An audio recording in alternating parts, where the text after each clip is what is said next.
Lily is a bright, spunky girl. She loved to do flips and swimming and going to concerts and just living her best life. She wasn't feeling good.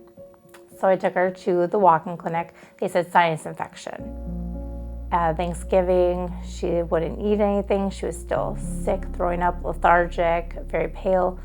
So then that Saturday, I took her to the ER.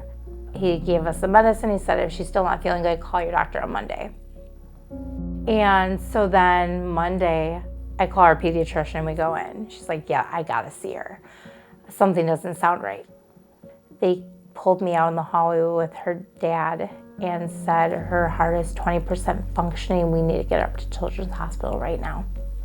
I went in the ambulance with Lily, and it was the most nerve-wracking 45-minute drive of my life, not knowing what was going to happen from here on out. She was kind of our classic case of a heart failure patient. She had medical issues that were unclear for a couple weeks to months, and then finally ended up at Children's Hospital, where we discovered that her heart was very, very sick. How could her heart only be 20% functioning? She's been healthy her whole life aside from ear infections. And now it was just a waiting game and tons of test results, and we didn't know what our future was going to look like. It became clear that despite all the medicine, despite all we were doing, she was still progressing and getting sicker. She was less and less able to tolerate feeding, and she eventually needed a breathing tube just to kind of keep her supported while we worked towards listing her for heart transplant. I just remember that night everyone else left and I was there, and I just knelt down at her bed and I was just sobbing. I was asking why this had to happen to my child. It's too much information for any parent to take in. How do you wrap your head around the fact that your daughter, who you thought was doing great until a couple weeks ago, has a heart that's so sick that they may need heart transplant?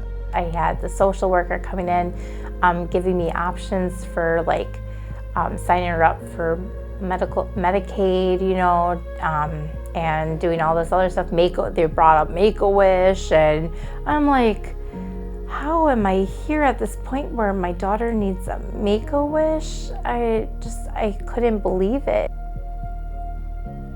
She was taken off the list for a week because of her stroke that she had. They still found her heart within 77 days. They did a walk for her when we wheeled her out at 4 in the morning. We wheeled her out, and there's all the nurses and parents and families that knew that she was going in for a transplant, and they're all in the hallway, and they did a nice, beautiful walk for her. It kind of felt like when you are at a funeral and you're going behind the casket as they're walking the casket down the aisle to the altar. That's kind of how it felt like. It was an honor for everybody to be out there, but at the same time it felt like that. It was very sad, except she was still hanging on by a thread, and I just wanted her to come back to me. That is the most magical part of this job.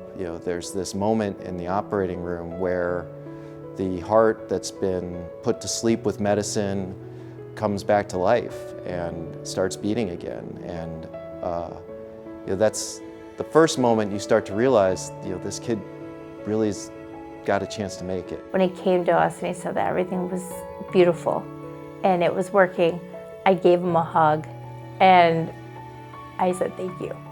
I said, thank you so much. And I'm not a hugger, but I hugged him like, you just saved my daughter's life. Thank you so much. I got my heart transplant. She tells me about her school and her sports and her soccer and her art and all the different things she's doing, and she just can't contain her excitement. And she's just a special little girl. I think we love all of our patients. But she's really a good example of how these children can grow up both knowing that there's something different about them, knowing they have this, transplanted heart, but also feeling completely at ease and feeling just like a normal kid. She loves life. She's like, okay, this happened. That's okay, and let's move on to the next thing. It's over and done with. And she has a really good perspective on life and how to live.